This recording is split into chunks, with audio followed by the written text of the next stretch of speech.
Yo, what's going on, guys? It's Houston Sports Talk back into the video today, and today we're going to be talking about the Miami Heat offseason plan should be after being eliminated, swept by the Cleveland Cavaliers so bad that Charles Barkley said that this Miami Heat team doesn't even deserve Galveston. I mean, it was bad for this team, especially this Miami Heat team played better and they didn't. I mean, Game 2 wasn't that bad. They actually played solid Game 2, but Game 1 wasn't good. They played way better in Cleveland on the road than they did at home. The two home games they played, it was horrendous. And Darius Garland played in 9 of those games. Things got worse for them, even though Cleveland lost their all-star guard. It's nuts. But, let's get into what this Miami Heat team needs to do in the offseason. I know there's big talk about Giannis Antetokounmpo. Could he potentially join this Miami Heat team in a trade? Who knows what would happen there? I'm going to go over it all. There are 2 trades I've kind of thought about for this Miami Heat team that I think would be solid. We'll see if they would potentially happen, but I think Giannis is probably the big target for this Miami Heat team in the offseason. What does it take to get Giannis, though? Because I feel like a big want for Milwaukee is going to be if Giannis wants out of Milwaukee and Miami's the front runner, a big want that a guy they're gonna want really badly is going to be Khalil Ware, and I feel like that's someone Miami has to put as untouchable. I know it's a guy when it's a guy like Giannis, you're trying to get Giannis. It definitely can. Maybe it's worth it to give up Ware for Giannis. It definitely is.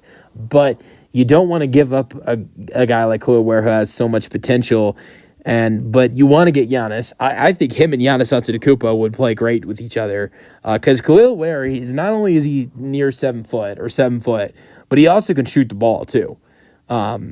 And that's something Giannis has had in Milwaukee with Brook Lopez. And if he's teamed up with Bam can shoot the ball too. But Khalil Ware is a knockdown shooter. Khalil Ware is probably a better shooter than Bam. They're both solid, but I think Ware is a really good sharpshooter. And so I think him and Giannis, if Ware continues to get better, him and Giannis would work really good together if Giannis is going to put on a Miami Heat uniform. Now, another thing is, what about Andrew Wiggins? He's a new addition. Do you want to get rid of him? Is that a guy you're willing to get rid of? Honestly, I feel like this is what Milwaukee would maybe ask for, and maybe you do it. Bam Adebayo. I don't think it is. Should they trade Bam? No. I would lean towards not trading Bam Adebayo. But here's the thing: if you want Giannis badly, and you've got the opportunity, Milwaukee says, we'll give you, we got a deal with Giannis here, but we want Bam Adebayo. And if they do say that, honestly, if I was a GM, in the Milwaukee, if I was, let's just say Pat Riley, who's making the deal, or Miami Heat ownership, and they say, we'll give you Giannis, but we want Bam, we want draft picks, maybe a couple other players, I'd be like, deal. Bam is, and it's nothing against Bam Adebayo. It's just that's how good Giannis is.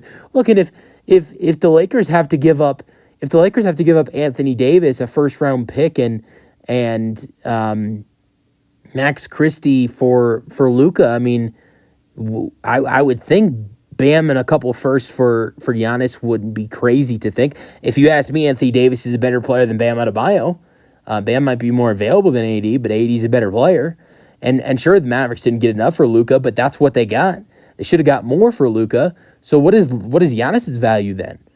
And you might have to give up the multiple-time All-Star Bam Adebayo if you want to get Giannis Antetokounmpo. I don't think you should get rid of Tyler Hero. That's not a guy. You don't want to choose between if you choose between Tyler Hero and Bam, as much as valuable as Bam is, Bam can be replaced by Giannis. It sucks to say, but Bam brings in great shot blocking, great defense. Giannis can bring that. Bam brings a lot of strong, brings a lot of toughness, inside the paint. Giannis can do that. Great rebounding. Giannis does that. So a lot of things that Bam's going to help you with, Giannis does. And so it's not like, like the Mavs got rid of Luka. This is a better for instance. The Lakers got rid of Anthony Davis, and they got back Luka, who's an amazing scorer, amazing shooter, amazing facilitator. But what they didn't get back in that trade was, and what's hurting them now is the AD shot blocking, AD's rebounding, the size, the defense, that everything that AD brought there. But with this, if it was Giannis for Bam, everything that Bam helps you with and brings so much value for you, Giannis would do that as well. And so if you've got a deal for Giannis, I would trade Bam for him. And now if maybe Miami can work out something where you're not giving up Bam, maybe it's Andrew Wiggins and it's a package like that, you can. But I don't think Milwaukee's gonna send away Giannis to Miami without wanting one of Tyler Hero or Tyler Hero or Bam. Here's the trade I have happening: Giannis Antetokounmpo and AJ Green to Miami. AJ Green, an absolute amazing sharpshooter, would be a great addition for this Miami team to add in AJ Green shooting, and then Bam Adebayo, and also with Bam Adebayo would be Jaime Jaquez Jr. and also Nikola Jovic, 2 first-round picks and 3 second-round picks to Milwaukee for Giannis. I know it's a heavy price, but look, if like I said again, if Anthony Davis, Max Christie, and it was like 1 or 2 first-round picks, is what you get for Luka, and that was not enough. What is Giannis worth? Because Giannis has as much as on his deal left as Luka does. Both of the contracts are very similar. You have Giannis for 3 seasons, assuming there's not an extension done. And Giannis, I would say Luka is more valuable because he is younger, but as a player-wise, as a talent-wise, Giannis is more talent. I think Giannis is more talented than Luka. That's my opinion. Giannis is way better in both ends. Luka's an amazing 3-point shooter. That's the only thing I really think it really beats Giannis in it. Giannis in, but defensively, what the value Giannis brings in. I think the only reason Luka is more valuable than Giannis potentially is because he is younger. But Giannis is still very valuable, and it might take one of Bam or Tyler Hero to land him. And so if you've got to give up Bam to do it, then do it. And then there's one more trade I have happening. I think this could be a stupid trade, but look, yes, you're trading for a stupid contract, but at the same time, I mean, you're getting rid of I'm going to throw this name out there. Bradley Beal. I don't know what happens with Bradley Beal in the offseason. But here's one thing I looked at. I'm not suggesting Miami does this, but this is what I was thinking. Miami has 2 terrible contracts of their own that are really bad. I know they probably want to get rid of, and probably want to trade. They probably want to trade these 2 guys. Would it be worth trading these 2 guys for another terrible contract? I don't know. But I look at Duncan Robinson and I look at Terry Rozier, 2 guys. Terry Rozier didn't play at all in the playoffs. Did not play at the end of the season, even though he is a really solid guard. Duncan Robinson did play a little bit, but he is making $19 million. This guy is making $19 million a year. He's going to make almost $20 million next year. Terry Rozier is going to make $26 million next year.